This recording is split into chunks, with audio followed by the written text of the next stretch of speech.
আসসালামু আলাইকুম। কালো জাদুর কারণে এক যুবতী মেয়ে বন্দী হয়ে যায় জিনের দুনিয়াতে। হাতে আছে মাত্র 1000 দিন। এরই মধ্যে যদি এক বিশেষ রিচুয়ালের মাধ্যমে তাকে জিনের বশ থেকে বের না করা যায়, তাহলে তার সাথে সাথে শেষ হয়ে যাবে আরও 4টি জীবন। এটি কোনো কাল্পনিক গল্প নয়, বরং ইন্দোনেশিয়ার এক মেয়ের সাথে এমনটি ঘটেছে, যে ঘটনা এক আইডি থেকে নিজের পরিচয় গোপন রেখে সোশ্যাল মিডিয়াতে শেয়ার করেছিল এক অজ্ঞাত ব্যক্তি। চলুন জানা যাক এই গল্পে এমন কি আছে যে কারণে সামান্য একটি ফেসবুক পোস্ট রূপ নিল ইন্দোনেশিয়ার সবচেয়ে ভয়ানক মুভিতে। গল্পের শুরুতেই আমরা একটি পুরনো অনেক বড় বাড়ি দেখতে পাই। সেখানে দুজন মেয়ে ছিল, তারা দুজন বোন, এবং এই বাড়িতেই কিছু একটা নিয়ে তারা কাজ করে। হঠাৎই তাদের দুই বোনের মধ্য থেকে একজন অনেক ভয়ের সাথে দৌড়ে আসে। তার নাম হলো জুম। সে দৌড়ে এসে তার বোন রাতিকে জানায় যে রিচুয়ালটা করার কথা ছিল সেটা সম্পূর্ণ করা হয়নি এখনো। এ কথা শুনে রাতি অনেক ভয় পেয়ে যায়, আর এরপর তারা ভয়ে ভয়ে একটি রুমে প্রবেশ করে। এই রুমে ছিল এক অসুস্থ পচা গলা মেয়ে। এখানে তার অবস্থা দেখে বোঝাই যাচ্ছিল যে সে কোনো এক শয়তান জিনের বশে আছে। জিনের আসরে থাকা এই মেয়েটির নাম হলো ডেলা। আর এখানে এই দুই বোনের কাজ হচ্ছে ডেলাকে প্রতিদিন গোসল করানো এবং পরিষ্কার পরিচ্ছন্ন করে রাখা। তবে এটা করার সময় অবশ্যই তাদের রেডিওর সাহায্যের প্রয়োজন হয়। কি কারণে সেটা আমরা পরবর্তীতে জানতে পারবো। আপাতত রেডিওটি খারাপ হয়ে গিয়েছিল, যে কারণে এই দুই বোন হয়ে পড়েছিল একেবারেই অসহায়। আর এই কারণেই তারা ডেলাকে গোসল না করিয়ে বরং তাকে একটি ঢাকনা দিয়ে ঢেকে রাখার চেষ্টা করে, যে ঢাকনাটি তৈরি ছিল বাঁশ দিয়ে। ডেলাকে ঢেকে রাখার সময় তার একটি হাত ঢাকনার নিচে এমনভাবে আটকে যায় যে তাকে পুরোপুরি ঢাকা যাচ্ছিল না। তাই তো রাতে চলে যায় ওই হাতটি সরিয়ে দিতে। ঠিক তখনই ওই শয়তানি জিন ডেলার গলা চেপে ধরে এবং অনেক বাজেভাবে তার মাথা বারবার আঘাত করতে থাকে। অসহায়ের মতো রাতি তখন তার বোনের কাছে সাহায্য চাইতে থাকে। তবে তার বোন জুম এতটাই ভয় পেয়ে গিয়েছিল যে সে নিজের জায়গা থেকে নড়তে পর্যন্ত পারছিল না। তার সামনেই ডেলা তার বোনকে চৌকির ওপর নিয়ে যায় এবং পা দিয়ে আঘাত করে তার মাথা ভেঙে ফেলে। এই সব কিছু দেখে বসে বসে কান্না করছিল বেচারি জুম। সে তার বোনকে বাঁচানোর জন্য একটু চেষ্টাও করতে পারেনি।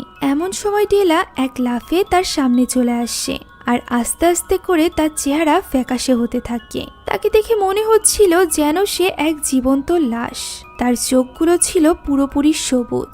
একটি কালো হাত তার পেছন থেকে বেরিয়ে আসে এবং তার এক ভয়ানক শয়তানি হাসির মধ্য দিয়ে এই দৃশ্যটি এখানেই কাট হয়ে যায়। এখন এই ঘটনার বেশ কয়েক মাস পরের দৃশ্য আমরা দেখতে পাই। ইন্দোনেশিয়ার এক ছোট্ট গ্রামের এক মেয়ে, যার নাম শ্রী। সে খুবই কষ্টের সাথে তার দিন পার করছিল। সে তার বড় বোনের সাথে একটি ছোটখাটো রেস্টুরেন্টে কাজ করত।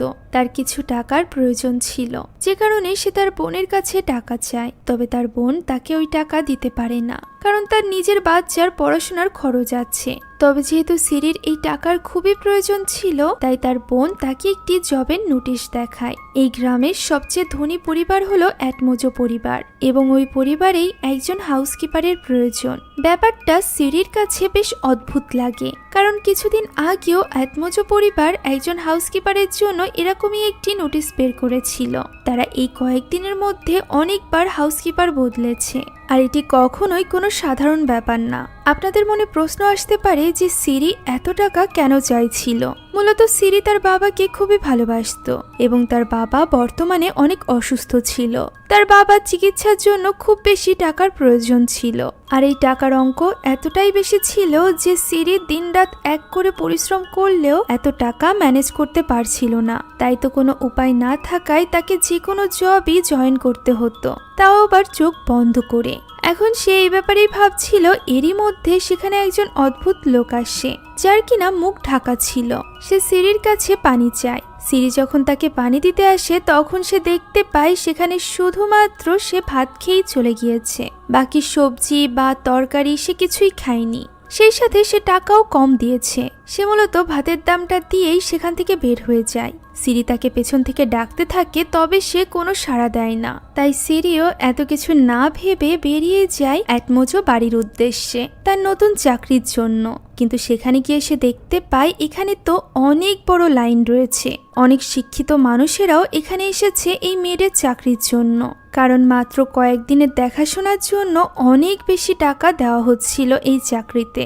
সিরি যখন জানতে পারে যে অনেক শিক্ষিত মানুষেরাও এই চাকরি থেকে রিজেক্ট হয়ে যাচ্ছে, তখন সে একেবারেই হতাশ হয়ে পড়ে, কারণ তার শিক্ষাগত যোগ্যতা তো এত ভালো ছিল না। এ কারণেই সে সেখান থেকে ফিরে আসতে শুরু করে। এমন সময় অঝোরে বৃষ্টি শুরু হয়ে যায়, যার ফলে গেটের ভেতরে ঢুকতে থাকা অ্যাটমোজো ফ্যামিলির গাড়িকে সে দেখতে পায় না। ফলস্বরূপ ওই গাড়ির সাথে তার সাইকেলের অ্যাক্সিডেন্ট হয়ে যায়। তখন ওই গাড়ির ভেতর থেকে বেরিয়ে আসে অ্যাটমোজো ফ্যামিলির একজন মেয়ে, যে কিনা সিরিকে ধরে বাসার ভেতরে নিয়ে আসে এবং তাকে প্রাথমিক চিকিৎসা দিতে থাকে। এই বাড়ির ভেতরে আসার পর থেকেই সিরির কেমন যেন অদ্ভুত অনুভব হচ্ছিল। এমন সময় সিরির সাথে থাকা ওই মেয়েটিকে কেউ একজন ডাক দেয়, ফলে সে সেখান থেকে চলে যায়। সিরি তখন ওই ঘরে একেবারেই একা ছিল। সে দেখতে পায় ওই রুমে অনেকগুলো ছবি টাঙানো আছে। উপরে টাঙানো একটা ছবির দিকে তার নজর যায়, যেখানে একজন মহিলার কোলে একটি বাচ্চা আছে। প্রথম দেখাতে এই বাচ্চাটা দুটো মাথা সে লক্ষ্য করে, কিন্তু পরবর্তীতে সে যখন ওই ছবিটির দিকে তাকায় তখন সে দেখতে পায় বাচ্চাটির তো একটিই মাথা, আর সেই সাথে তার চোখের কালারও চেঞ্জ হচ্ছে, ঠিক যেন মুভির প্রথমে দেখানো জিনের আছর করা ওই মেয়েটির মতো। সিরি যখন অবাক চোখে এই দৃশ্য দেখছিল, ঠিক তখনই ওই মেয়েটি তাকে ডাক দেয় এবং জানায় এই বাড়ির হেড বাকারসো তার সাথে দেখা করতে যাচ্ছে।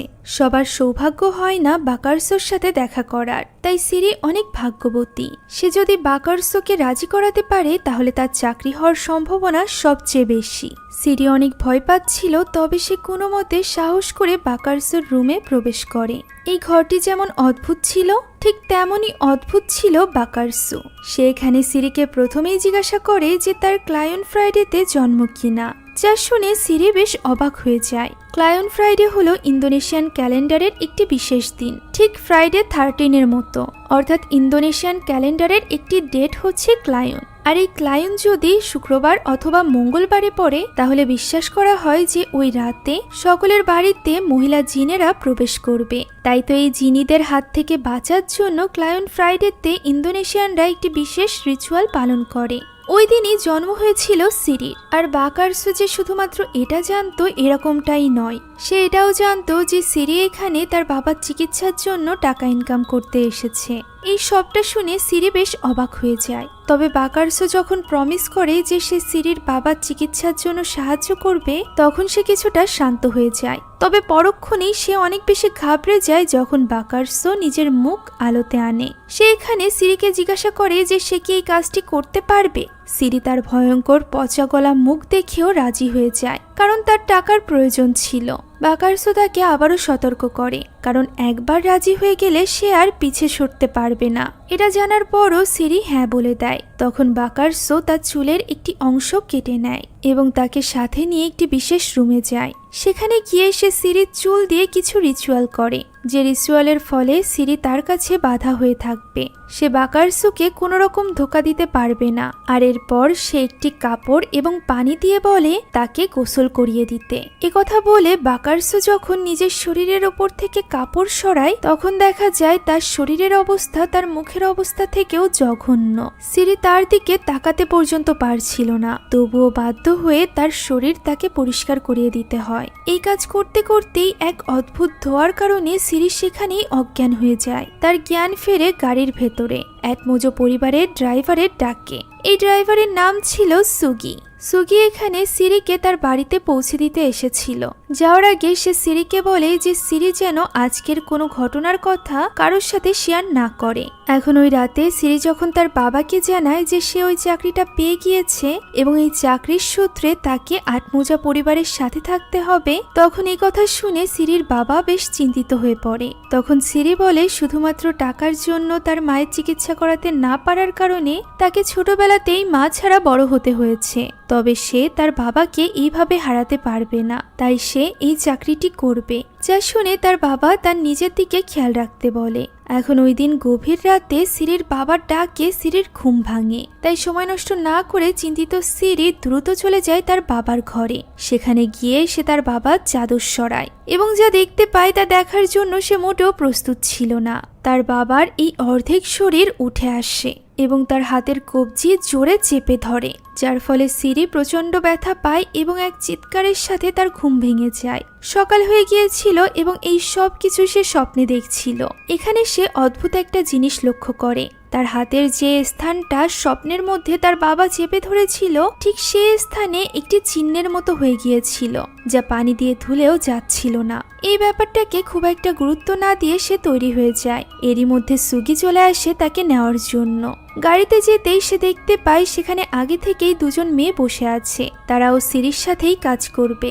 এই দুজন মেয়ের নাম ছিল এর্না এবং দিনি। এখানে দিনিকে দেখে বোঝাই যাচ্ছিল যে সে এই চাকরিটা নিয়ে খুব একটা খুশি না। খুশি যেমন তেমন সবচেয়ে অবাক করা বিষয় হলো তাদের তিনজনের হাতেই ওই একই রকম চিহ্ন ছিল, যা দেখে বাকি দুজন অবাক হলেও দিনি অবাক হয় না। সে জানায় যে যারাই একমুচো পরিবারের জন্য কাজ করে তাদের সকলের হাতেই এই চিহ্ন দেখা যায়। তখন সুগি জানায় যে দিনি অনেক আগে থেকেই এই পরিবারের জন্য কাজ করে, অর্থাৎ সে জানতো তাদেরকে কোথায় নিয়ে যাওয়া হচ্ছে এবং কি কাজের জন্য নিয়ে যাওয়া হচ্ছে। এ কারণেই মূলত তার মন খারাপ ছিল। এখন গাড়ি চালিয়ে তাদেরকে নিয়ে যাওয়া হয় এক গহীন জঙ্গলে। সিরি যখন ঘুম ভাঙতে এই দৃশ্য দেখতে পায় তখন সে বেশ অবাক হয়ে যায়। তাদের গাড়িটি এই জঙ্গলের একটি বিশেষ জায়গায় থামানো হয়। সুগি গাড়ি থেকে নামার আগে বাকিদেরকে গাড়ি থেকে নামতে নিষেধ করে, আর এরপর সে একটি ছাতার কাছে যায় এবং সেখানে নিজের রক্ত দিয়ে একটি বিশেষ রিচুয়াল করে, যেটা দেখে এর্না এবং সিরি অবাক হয়ে যায়। আর এরপর তাদের তিনজনকে নিয়ে যাওয়া হয় ঠিক ওই জঙ্গলের মাঝ বরাবর, যেখানে একটি পুরনো বাড়ি ছিল। তারা তিনজন ওই বাড়ির ভেতরে প্রবেশ করে। এখানে তারা একটি ক্যালেন্ডারে কিছু মার্ক করা ডেট দেখতে পায়, যেখানে 1000 দিন কাউন্ট করা হয়েছিল। এই 1000 দিন পূর্তে আর মাত্র 5 দিন বাকি ছিল, আর এই 5 দিনের দিনই ছিল কাইয়ন ফ্রাইডে। এখন ওই রুমে একজন বৃদ্ধ লোক আসে। সে দিনিকে কিছু বিশেষ কাপড় দিয়ে বলে তারা যেন দ্রুত এই কাপড় পরিধান করে নেয়। সে জানায় এই কাপড় তাদেরকে রক্ষা করবে, কারণ এই কাপড়ে 7 রকমের বিশেষ ফুলের পানি রয়েছে। এই কথা বলে সে সাথে করে কিছুটা পানি নিয়ে পাশের রুমের দরজা খোলে। সাথে সাথেই ওই ঘর থেকে আসতে থাকে বিচ্ছিরি গন্ধ। এরপরও তাদের ওই ঘরে প্রবেশ করতে হয়। এখন লোকটি তাদেরকে জানায় যে তাদের এখানে কি করতে হবে। সেখানে ছিল একটি ক্যাসেট, যেখানে বাকারসুর কণ্ঠে কিছু রিচুয়াল বলা ছিল, যে রিচুয়াল ফলো করে তাদেরকে প্রতিদিন একটি জীবিত লাশকে গোসল করাতে হবে। একথা শুনে এর্না এবং সিরি হতবাক হয়ে যায়। কাপড় সরানো হয় এবং তারা দেখতে পায় এক ভয়ানক দেখতে মেয়েকে। লোকটি জানায় এই মেয়েটি হলো বাকারসুর নাতনি। তাকে খুবই ভয়ানক কালো জাদু করা হয়েছিল, যার ফলে তাকে বশ করে রেখেছে সাঙ্গারতুরি নামক এক মেয়ে জিন। এই জিন তাকে 1000 দিন বশে রাখবে, আর এই সময়ের মধ্যে তারা যদি কোনো কিছু না করে তাহলে তাদেরকে ডেলাকে সারা জীবনের জন্য হারাতে হবে। আর তাদেরকে যে রিচুয়ালটা করতে বলা হয়েছিল এর মাধ্যমে শুধুমাত্র এই সাঙ্গারতুরি জিনকে 24 ঘন্টার জন্য শান্ত করা যাবে। আর এই কাজটা তাদের প্রত্যেক দিন মাগরিবের ওয়াক্তে করতে হবে। মনে রাখতে হবে সামান্যতম দেরিও তাদের জন্য ডেকে আনতে পারে মহাবিপদ। এখন দিনই তাদের সামনে আজকের রিচুয়ালটা করতে শুরু করে। ক্যাসেটে বলা নিয়ম অনুযায়ী সে পানির সাথে একে একে 7 রকমের ফুল মেশায়, আর এরপর ডেলার পায়ের দিক থেকে মোছা আরম্ভ করে। ক্যাসেটে চলতে থাকা মন্ত্র সে মুখে উচ্চারণ করতে করতে ডেলাকে মুছতে থাকে। এভাবেই মুছতে মুছতে সে যখন ডেলার মাথার কাছে যায় তখন হঠাৎই সুযোগ পেয়ে ডেলা তার হাতে কামড় দেয়, যা দেখে সকলে বেশ ঘাবড়ে যায়। তখন ওই বৃদ্ধ এসে পরিস্থিতি সামলে নেয়। এই দৃশ্য দেখে সিরি এতটাই ভয় পেয়ে গিয়েছিল যে সে তখনই সেখান থেকে বের হয়ে বাইরে পালাতে শুরু করে। তার পিছু পিছু যায় এর্নাও। তবে কিছু দূর যেতেই তারা যখন ওই ছাতার কাছে পৌঁছায়, যে ছাতার কাছে সুগি রিচুয়াল করেছিল, তখনই সাথে সাথে তাদের নাক থেকে রক্ত বের হতে শুরু হয় এবং তারা সেখানেই অজ্ঞান হয়ে যায়। সুগি তাদেরকে আবারও ওই বাড়িতে ফিরিয়ে নিয়ে আসে, যেখানে জ্ঞান ফেরার পর সিরিরা জানতে পারে যে শুধুমাত্র ডেলাই নয়, বরং এক রিচুয়ালের মাধ্যমে তারাও এখানেই আবদ্ধ হয়ে গিয়েছে। তারা ওই ছাতার বাইরে যেতে পারবে না, যার ফলে আগামী 4 দিন তাদের এখানেই থাকতে হবে এবং নিয়মিত ওই লাশের গোসল করাতে হবে। যেহেতু তারা বাকারসুর সাথে চুক্তিবদ্ধ হয়েছে, তাই তারা এখান থেকে যেতে পারবে না। একথা জানিয়ে ওই বৃদ্ধ এবং সুগি সেখান থেকে চলে যায়। বেচারি 3 জন বন্দিদশায় থেকে দাঁড়িয়ে দাঁড়িয়ে তাদেরকে যেতে দেখে। এখন ঘরে ফিরে দিনি জানায় অ্যাটমোজো পরিবারের অসংখ্য শত্রুদের মধ্য থেকেই কেউ একজন ডেলার উপর এই কালো জাদু করেছিল, যার ফলে ডেলা সাঙ্গারথুরি নামক এই জিনের বশে এসে তার পরিবারের সবাইকে মেরে ফেলেছিল, যাদের মধ্যে ডেলার নিজের বাবা মাও ছিল। এই কথা শুনে সিরি এবং এরনা অবাক হয়ে যায়। তবে দিনি তাদেরকে এই ব্যাপারে বেশি একটা চিন্তা করতে মানা করে এবং একজন আরেকজনকে সাহায্য করতে বলে, যাতে করে তারা এই সিচুয়েশন থেকে বেঁচে বের হতে পারে এবং নিজের পরিবারকে একটি ভালো জীবন দিতে পারে। কেননা সেও বুঝতে পেরেছিল যে পরিবারের জন্যই মূলত তারা 3 জন এখানে একত্রিত হয়েছে, তাই পরিবারের কথা ভেবে তাদেরকে এই কাজ চালিয়ে যেতে হবে। এখন এভাবেই চিন্তায় চিন্তায় তাদের প্রথম রাত কেটে যায়। পরদিন এনা এবং সিরি বসে এই ব্যাপারে কথা বলছিল। এমন সময় সেখানে দিনি আসে এবং তাদেরকে ডেকে নিয়ে যায় পানি ভরার জন্য। তবে এখানে থাকা কলে হঠাৎই কি যেন একটা সমস্যা দেখা দিয়েছিল, যে কারণে সেখান থেকে পানি তোলা তাদের জন্য বেশ কষ্টকর এবং সময় সাপেক্ষ হয়ে দাঁড়িয়েছিল। গতকাল দিনি একাই ডেলাকে গোসল করিয়েছিল, তাই সে তাদেরকে জিজ্ঞাসা করে আজ তাদের মধ্য থেকে কে এই দায়িত্ব পালন করতে চায়। এই কাজে সিরি এগিয়ে না আসায় আজকে ডেলাকে গোসলের দায়িত্ব পড়ে এরনার উপর। এখন প্রায় সন্ধ্যা হয়ে এসেছিল। এমন সময় হঠাৎই শ্রী ডেলার রুম থেকে সাহায্যের জন্য আকুতি মিনতি শুনতে পায়। সে এই ব্যাপারটা এসে দিনিকে জানায়, তবে দিনি তাকে বলে এই ব্যাপারগুলো ইগনোর করতে, কেননা এই কণ্ঠ ডেলার নয় বরং ওই জিনের, যে কিনা ডেলাকে বশ করে রেখেছে। প্রথম দিন হওয়ার কারণে দিনি ভেবেছিল সে আজ এরনার সাথে যাবে ডেলাকে গোসল করানোর জন্য। তবে যেহেতু কলের সমস্যা কিছুতেই সমাধান হচ্ছে না, তাই সে ঠিক করে সে এবং শ্রী মিলে এটা ঠিক করার চেষ্টা করবে। আর এই সময় ডেলাকে একাই গোসল করাবে এরনা। এরনাও একথাই রাজি হয়ে যায় এবং ওই দিন সে একাই ডেলাকে গোসল করায়। দেখতে দেখতে রাত হয়ে গিয়েছিল। আজ ছিল ৯৮তম রাত। বাইরে অঝোরে বৃষ্টি পড়ছিল। জানালা দরজা বন্ধ করে তারা 3 জন ঘুমিয়ে পড়ে। হঠাৎই সিরির ঘুম ভাঙে এবং সে নিজেকে একটি গর্তে দেখতে পায়। এই গর্তটি ছিল বিশাল এক আখক্ষেতের মাঝে। শ্রী নিজেকে এখানে পেয়ে বেশ অবাক হয়ে গিয়েছিল। এরই মধ্যে তার কানে ভেসে ওঠে সাহায্যের আর্তনাদ। তাই তো সে ওই কণ্ঠ ফলো করে সামনের দিকে এগোতে থাকে। সে ওই কণ্ঠ অনুসরণ করতে করতেই আখক্ষেতের ভেতর থেকে একটি বাড়ির সামনে পৌঁছায়। এই বাড়ি থেকেই ওই কণ্ঠ তাকে সাহায্যের জন্য ডাকছিল। এমন সময় হঠাৎই সে পেছনে আওয়াজ শুনতে পায়। পিছে ফিরে সে দেখতে পায় একজন লোক সেখানে দাঁড়িয়ে আছে। মুহূর্তের মধ্যেই ওই লোকটি তার উপর হামলা করে বসে এবং সিরির ঘুম ভেঙে যায়। প্রথমে তো তার মনে হয় এই সব কিছু সে স্বপ্নে দেখেছে, কিন্তু ঘুম ভাঙতেই সে দেখতে পায় তার হাতে এবং পায়ে আখ গাছের পাতা লেগে আছে, সেই সাথে তার পায়ে আরো লেগে আছে কাদা। এই সব কিছু দেখে সে বেশ দ্বিধায় পড়ে যায়। ব্যাপারটা সে দিনি এবং এরনার সাথেও শেয়ার করে। সে আরো জানায় ওই কণ্ঠ শুনে তার মনে হচ্ছিল ডেলা তার কাছে সাহায্য চাইছে। তবে এখানে দিনির মনে হচ্ছিল এই সব কিছু নিয়ে সিরি একটু বেশি চিন্তা করছে, আর এই কারণেই সে এমন স্বপ্ন দেখেছে। শ্রী তখন তাকে আখ গাছের পাতা দেখিয়ে জিজ্ঞাসা করে তাহলে এটা কি? এই প্রশ্ন শুনে দিনি বেশ রেগে যায় এবং তাদেরকে বলে এত কিছু না চিন্তা করে আর মাত্র 2টা দিন তাদের এই দায়িত্ব ঠিকঠাকভাবে পালন করতে, তাহলেই তারা এই সব কিছু থেকে মুক্ত হয়ে যাবে। এখন ক্রমাগতভাবে আজ ছিল সিরির পালা। তাকেই আজ ডেলার গোসল করাতে হবে। মাগরিবের ওয়াক্তে সে ভয়ে ভয়ে পানি নিয়ে ওই ঘরে প্রবেশ করে। ঘরে এসে সে দেখতে পায় ডেলার উপরে থাকা আলোটি নিভে গিয়েছে। তাই সে প্রথমে একটি মোমবাতি জ্বালিয়ে নেয় এবং এরপর ওই ক্যাসেটটি প্লে করতে যায়। তবে ক্যাসেটটি তার নিজের জায়গায় ছিল না, বরং সেটি তো আগে থেকেই রেডিওর মধ্যে দেওয়া ছিল। শুধুমাত্র তাই নয়, চালু করলে দেখা যায় ক্যাসেটটি অর্ধেক থেকে প্লে হচ্ছে। শ্রী এই ব্যাপারটাই খুব একটা গুরুত্ব না দিয়ে সেটা আবারও প্রথম থেকে চালু করে। তবে কিছুক্ষণ চলার পর হঠাৎই রেডিওতে প্রবলেম দেখা যায় এবং সেটি থেমে যায়। তখনই ডেলা সিরিকে ডাকতে শুরু করে। সিরিও তার কথাই সাড়া দেয়। সেইখানে ডেলার সাথে কথা বলতে বলতে তার উপরে থাকা চাদরটি সরিয়ে ফেলে। এখানে তাদের দুজনের কথা থেকে আমরা জানতে পারি সিরির একটা ছোট বোন ছিল, যে কিনা অনেক আগেই মারা গিয়েছে। আর এভাবে ডেলাকে দেখে সিরির তার কথাই মনে পড়ছিল। এখানে ডেলার সাথে কথা বলতে বলতে সিরি এতটাই হারিয়ে যায় যে তার নিজের দায়িত্বের কথা একদমই মনে ছিল না। এরই মধ্যে হঠাৎই রেডিওটি চালু হয়ে যায় এবং সেখানে বারবার বলা হতে থাকে ডেলাকে মুক্ত করার জন্য।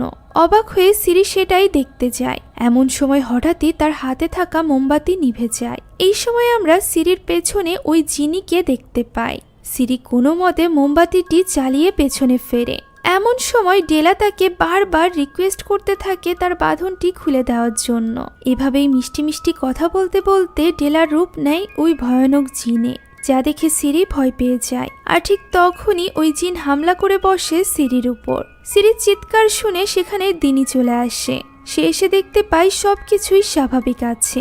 ডেলা তো তার জায়গাতেই শুয়ে আছে। এখন ওই দিনও দিনি ডেলাকে গোসল করায়। এই ঘটনার জন্য সে সিরির উপর ভীষণ রেগেছিল। সিরি তাকে বারবার বোঝানোর চেষ্টা করছিল যে সবকিছু স্বাভাবিক ছিল না। সে ওই জিনকে দেখেছে যে কিনা তার উপর হামলা করেছিল। তখন সেখানে এরনা আসলে তিনি তাকে জিজ্ঞাসা করে গতদিন যখন সে তাকে গোসল করিয়েছিল তখন সবকিছু স্বাভাবিক ছিল কিনা। উত্তরে এরনা হ্যাঁ বললে সিরির আর কিছুই বলার থাকে না। তাই তো সে দিনির বকা শুনে ঘরে চলে যায়। ওই রাতেও প্রচন্ড ঝড় হচ্ছিল। হঠাৎই সিরির ঘুম ভেঙে যায় আবারও ওই আক্ষেতের মধ্যে থাকা গর্তে। সে আবারও ডেলার কণ্ঠে চিৎকার শুনতে পায়। তাই তো এবার আর দেরি না করে সে দ্রুত চলে যায় ওই ঘরের সামনে। সেখানে গিয়ে সে দরজায় নক করতে থাকে। এতবার ডাকার পরও দরজা না খোলায় সে যখন জানালায় নক করতে যায় ঠিক তখনই সে ওই জানালার কাছে ওই লোকটার রিফ্লেকশন দেখতে পায়। এরই মধ্যে লোকটি আবারও একটি কোড়াল হাতে তার উপর হামলা করে, যার ফলে তার কিছু চুল কেটে যায়। আর ওই কাটা চুল হাতেই তার ঘুম ভাঙে। এ থেকে এটা তো নিশ্চিত যে এই সব কিছু শুধুমাত্র তার স্বপ্ন ছিল না, কেননা স্বপ্নে যা হচ্ছিল তার প্রমাণ সে বাস্তবেও পাচ্ছিল। এই ব্যাপারটা নিয়েই সে সকাল থেকে বেশ চিন্তিত ছিল। এরই মধ্যে বাইরে কাজ করার সময় সে লক্ষ্য করে যে ভেতরে এরনা ডেলার ঘরের সামনে কিছু একটা করছে। তবে সে এই ব্যাপারটাকে খুব একটা গুরুত্ব দেয় না, কেননা এরই মধ্যে সেখানে চলে আসে ওই বৃদ্ধ এবং সুগি। তারা নিজেদের সাথে করে বেশ কিছু জিনিসপত্র নিয়ে এসেছিল। কিছুক্ষণ পর এরনা এবং সিরি দেখতে পায় সুগি বাইরে একটি গর্ত খুঁড়ছে। সে এটা কেন করছিল তা তারা বুঝতে পারছিল না। এরই মধ্যে সিরি ঠিক করে সে ওই বৃদ্ধকে তার ওই স্বপ্নের ব্যাপারে সবকিছু খুলে বলবে। সে যখন একে একে সব ঘটনা বৃদ্ধকে বলতে থাকে তখন বৃদ্ধ তাকে এই ব্যাপারে খুব একটা ভাবতে নিষেধ করে, কেননা দিনের মতো তারও মনে হচ্ছিল যে সিরি এই সকল বিষয় নিয়ে একটু বেশিই ভাবছে। আর এই কারণেই সে এমন ভয়ানক স্বপ্ন দেখছে। তারা কেউ মানতেই চাইছিল না যে সিরি যা বলছে তা সব সত্যি বলছে, একমাত্র এরনা বাদে। এরনা সিরির ওপর পুরো বিশ্বাস ছিল, আর সেই সাথে তাদের দুজনের মধ্যে বেশ ভালো এক বন্ধুত্বের সম্পর্ক গড়ে উঠছিল। যাই হোক, এখন সন্ধ্যার আগে সুগি এবং ওই বৃদ্ধ সেখান থেকে চলে যায়। তারা চলে যাওয়ার পর এরনা এবং সিরি মিলে ওই ঢেকে রাখা গর্তটির উপর থেকে পলিথিন সরায়। এই গর্তটি এতটাই বড় ছিল যে এখানে বেশ কয়েকজনকে একসাথে পুঁতে রাখা কোনো ব্যাপারই ছিল না। আর এই কারণেই তারা এই গর্তটি দেখে বেশ ভয় পেয়ে যায়। প্রথম থেকে তাদের সাথে যা কিছু হচ্ছে তাতে তাদের এটা ভাবা খুবই স্বাভাবিক যে এই গর্ত তাদের জন্যই খোঁড়া হয়েছে। তবে এই মুহূর্তে তারা এই ব্যাপারটা নিয়ে খুব একটা ভাবার সময় পায় না, কেননা অলরেডি মাগরিবের রক্ত হয়ে গিয়েছিল।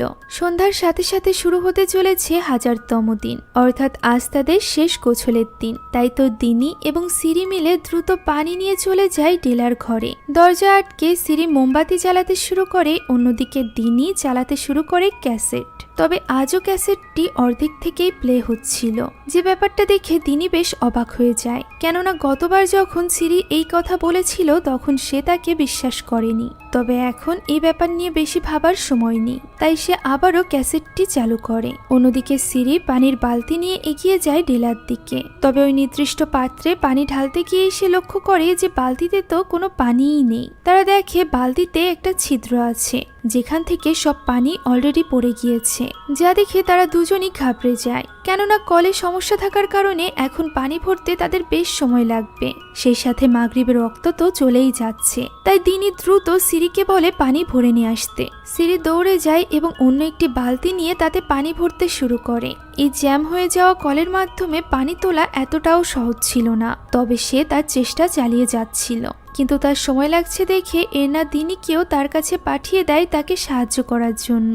ওই সময় সেই ডেলার ঘরের দিকে লক্ষ্য রাখছিল।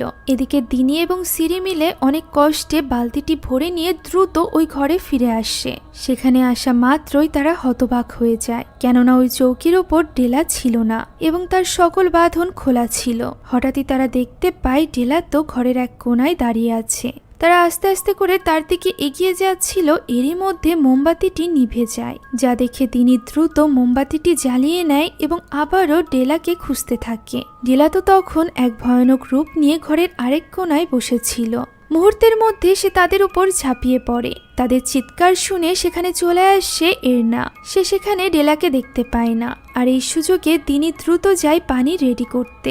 এরই মধ্যে এরনাকে পিছ থেকে টেনে নিয়ে যায় ডেলা, যা দেখে ভয়ে সিরির অবস্থা প্রথম দৃশ্যে দেখানো জুমের মতো হয়ে গিয়েছিল। তবে দিনি এখানে হার মানে না। সে দৌড়ে যায় এবং এরনাকে বাঁচানোর চেষ্টা করে। তবে ততক্ষণে ওই জিন অলরেডি এরনাকে কামড়ে ধরেছিল। তাকে ছাড়াতে গেলে জিন দিনিকে দূরে ছুঁড়ে ফেলে, আর এরপর সে দিনির উপর হামলা করতেই যাচ্ছিল। এরই মধ্যে সিরি ওই পানি রেডি করে তার গায়ে ঢেলে দেয়, যার ফলে ডেলা তখনই ছটফট করতে করতে শান্ত হয়ে যায়। এরপর তারা তিনজন মিলে তাকে গোসল করায়। যখন ডেলার মধ্যে থাকা ওই জিন তাদেরকে উদ্দেশ্য করে বলে যে তারা তিনজনই কায়ুন সন্তান। শুধুমাত্র তাই নয়, তারা আটমোজো পরিবারের জন্য 3টি কোরবানির পশুর মতো, অর্থাৎ তাদের এখানে নিয়ে আসা হয়েছে বলি দেওয়ার জন্য।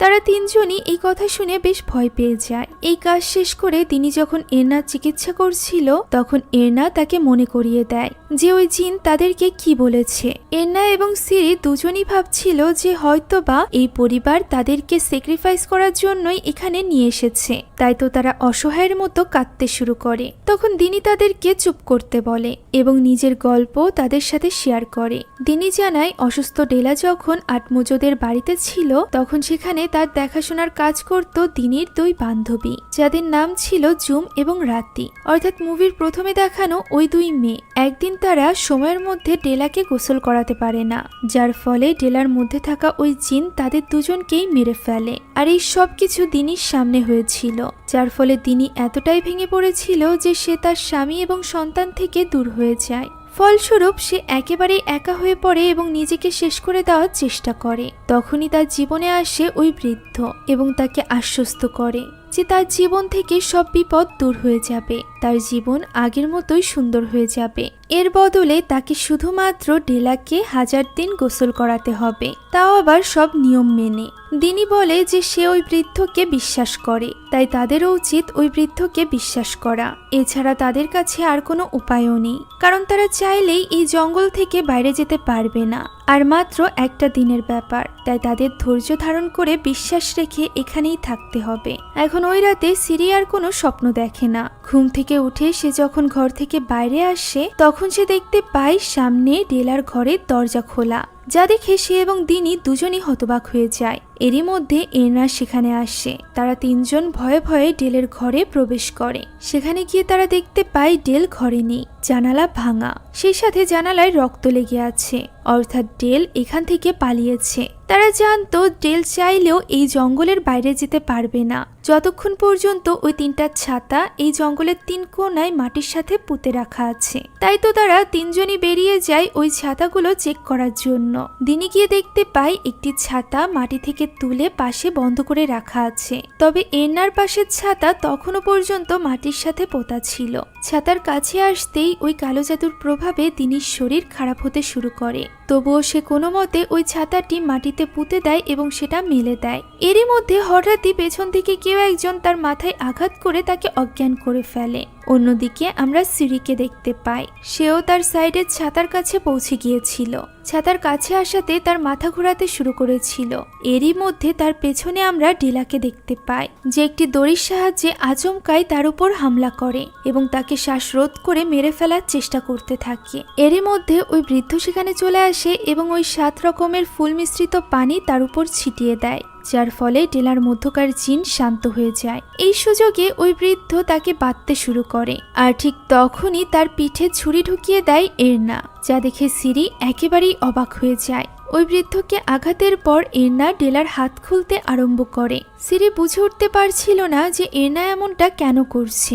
সে এরনাকে আটকাতে গেলে এরনা তাকেই ছুরি দিয়ে আঘাত করে, আর এরপর সে জানায় সে এখানে ডেলাকে আটকাতে আসেনি, বরং সে ডেলাকে মুক্ত করতে এসেছে। সে বলে এই সব কিছু শুরু করেছে বাকারসো, এখন তাকেই এই সব কিছু শেষ করতে হবে। এখানেই আমরা জানতে পারি যে প্রথম থেকে এই কাজে তাদের যে সকল বাধার সম্মুখীন হতে হচ্ছিল ওই সব কিছুই মূলত এরনা করছিল। এরনাই দ্বিতীয় দিন ডেলাকে ঠিকভাবে গোসল করিয়েছিল না, সেই সাথে সেই ওই কলে জ্যামের সৃষ্টি করেছিল। শুধুমাত্র তাই নয়, ওই বালতিতে সেই ছিদ্র করেছিল। সে তো সুযোগ খুঁজছিল ডেলাকে মুক্ত করার, তবে ডিনি সব সময় ডেলার ঘরের চাবি নিজের কাছে রাখত, যে কারণে সে সুযোগ পাচ্ছিল না। তবে আজ সে সুযোগ পেয়েছে, আর এ কারণেই সে ডেলাকে মুক্ত করে দিয়েছে। সে চায় ওই ছাতাগুলো উপড়ে ফেলতে, যাতে করে ডেলার মধ্যে থাকা ওই শয়তান জিন ডেলাকে পুরোপুরিভাবে নিজের দুনিয়াতে নিয়ে যেতে পারে। আর এ কারণে সেই দিনিকে মাথায় আঘাত করে অজ্ঞান করেছিল। সে এখানে সিরিকে মেরে ফেলার জন্য তার উপর হামলা করে। সিরি নিজেকে বাঁচানোর জন্য হাতের কাছে থাকা একটি পাথর দিয়ে তার মাথায় আঘাত করে, যার ফলে এরনা ছুটে গিয়ে পড়ে দূরে এবং সেখানে থাকা একটি ধারালো কাঠের টুকরো তার মাথায় ঢুকে যায়, যার ফলে সে সিরির কোলেই তার শেষ নিঃশ্বাস ত্যাগ করে। এখানে এরনার মৃত্যুতে সিরি অনেকটা ভেঙে পড়েছিল, কারণ একেই তো এরনার সাথে সিরির একটি ভালো বন্ধুত্ব তৈরি হয়েছিল। এর উপর আবার সিরির নিজের হাতেই মৃত্যু হয়েছিল এরনার নিজের সামনে। এইভাবে এরনার রক্ত ঝরা লাশ দেখে সিরি একদমই সহ্য করতে পারছিল না। আর ঠিক তখনই সেখানে আসে বাকারসো। তাকে দেখে সিরির রাগ আরো বেশি বেড়ে যায়, তাই তো সে তখনই সেখান থেকে বের হয়ে যাবে বলে সিদ্ধান্ত নেয়। দিনি তাকে বোঝানোর চেষ্টা করে যে এরনার মৃত্যুর পেছনে সে কোনোভাবেই দায়ী নয়, তবে সিরি তা বুঝতে চাইছিল না। সে বের হওয়ার সময় যখনই এরনার লাশ দেখে সে আবারও ভেঙে পড়ে এবং সেখানে বসে কাঁদতে শুরু করে। তখন বাকারসো তাকে জানায় যে এরনাই একমাত্র ব্যক্তি না যার জীবন গিয়েছে। এই কাজে অনেকেই তাদের জীবন হারিয়েছে। এই কাজে প্রাণ হারানো প্রথম ব্যক্তি না হলেও এরনা শেষ ব্যক্তি হতে পারে, যদি একমাত্র সিরি চায়। এ কথা শুনে সিরি অবাক হয়ে যায়। তখন ওই বৃদ্ধ জানায় সিরির রক্তে ওই স্পেশাল 7টা ফুলের মধ্য থেকে 2টি ফুলের গন্ধ রয়েছে।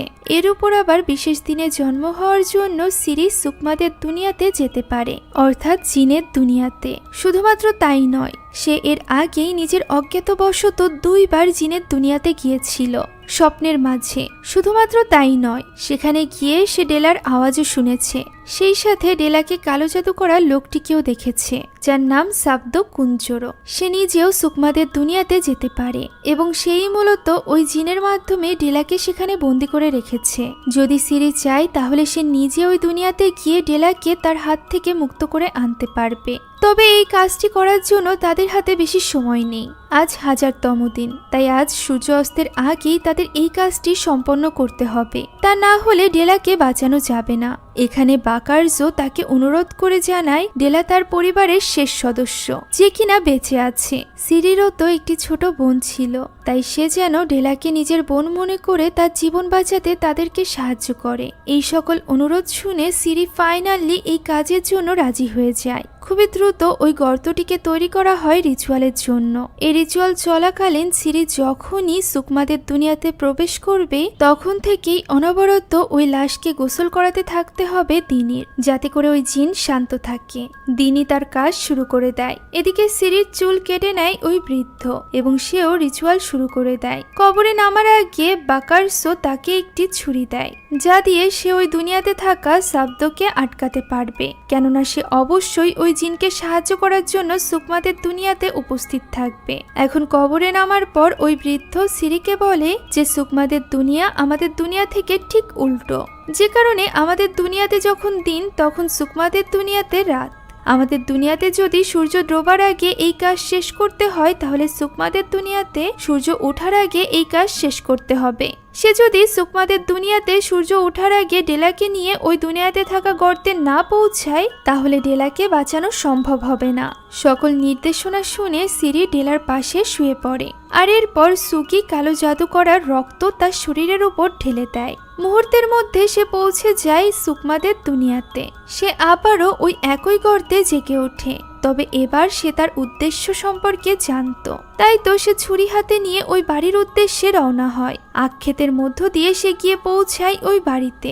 সেখানে পৌঁছাতেই সে ডেলার কণ্ঠে সাহায্যের জন্য চিৎকার শুনতে পায়। তাই সে ওই বাড়ির দরজা ভেঙে ভেতরে প্রবেশ করে। এদিকে ঠিক ওই মুহূর্তে দিনি দেখতে পায় গোসলের পানি শেষ হয়ে গিয়েছে, যা দেখে ঘাবড়ে গিয়ে সে দ্রুত এই কথা ওই বৃদ্ধকে জানায়। বৃদ্ধও দ্রুত বেরিয়ে পড়ে পানি আনার জন্য, কিন্তু ঠিক তখনই ওই জিন জেগে ওঠে এবং দিনির উপর আক্রমণ করে। সে দিনিকে কামড়ে আহত করে বেরিয়ে আসে ওই কবর থেকে।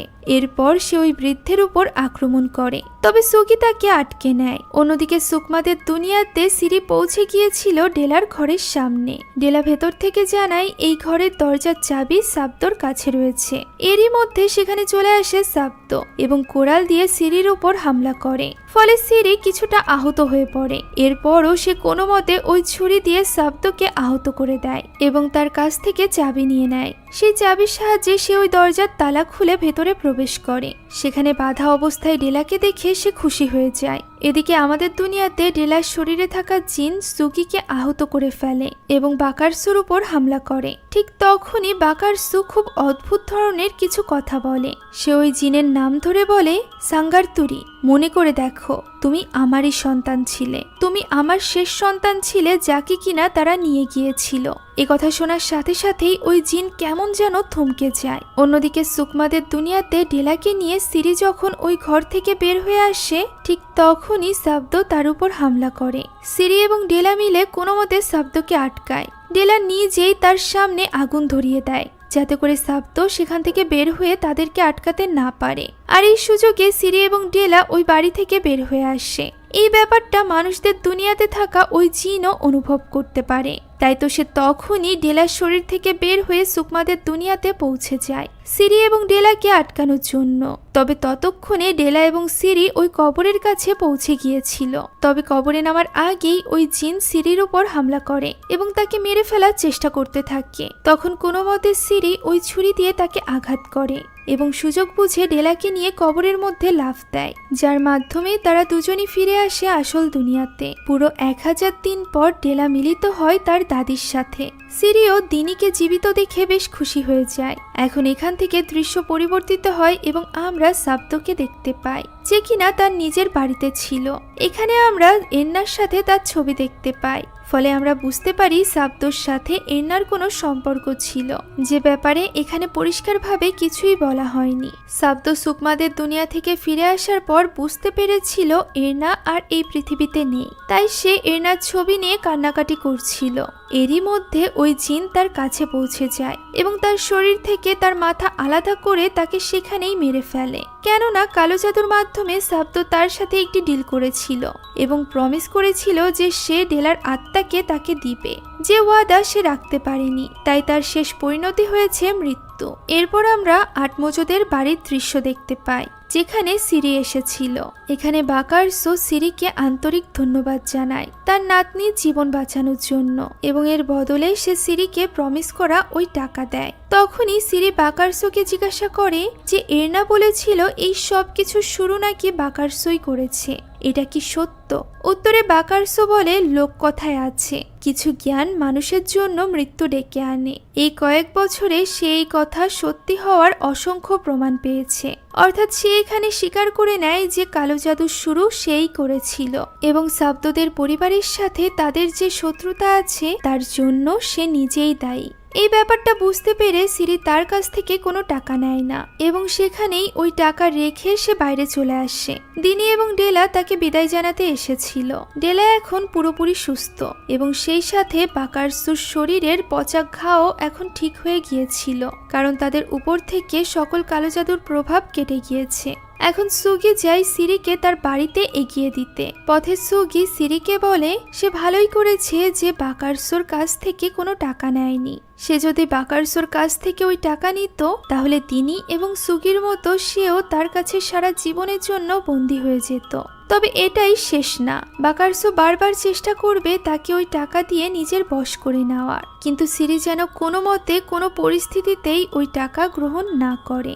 এই সকল কথা শুনে সিরি বেশ অবাক হয়ে যায়। তবে এই কথার সত্যতার প্রমাণ সে কিছুদিনের মধ্যেই পেয়ে যায়। সে দেখতে পায় তার দরজার সামনে কেউ একজন প্যাকেটে করে ওই টাকাগুলো রেখে গিয়েছে, যা দেখে সিরির সগির বলা ওই কথাগুলো মনে পড়ে যায়। তাই সে ওই টাকাগুলো নিয়ে রাস্তার মাঝে রেখে আসে। যে টাকার জন্য সে এত কিছু করেছিল, নিজের জীবন পর্যন্ত বাজিতে রেখেছিল, সেই টাকারই এখন কোনো মূল্য ছিল না তার কাছে। আর এই ব্যাপারটা দূর থেকে দেখে সগি খুশি হয়ে যায়। সেই সাথে সিরির হাতে থাকা ওই কালো জাদুর চিহ্নও মিলিয়ে যায়। আর এই গল্পটিও এখানে শেষ হয়ে যায়।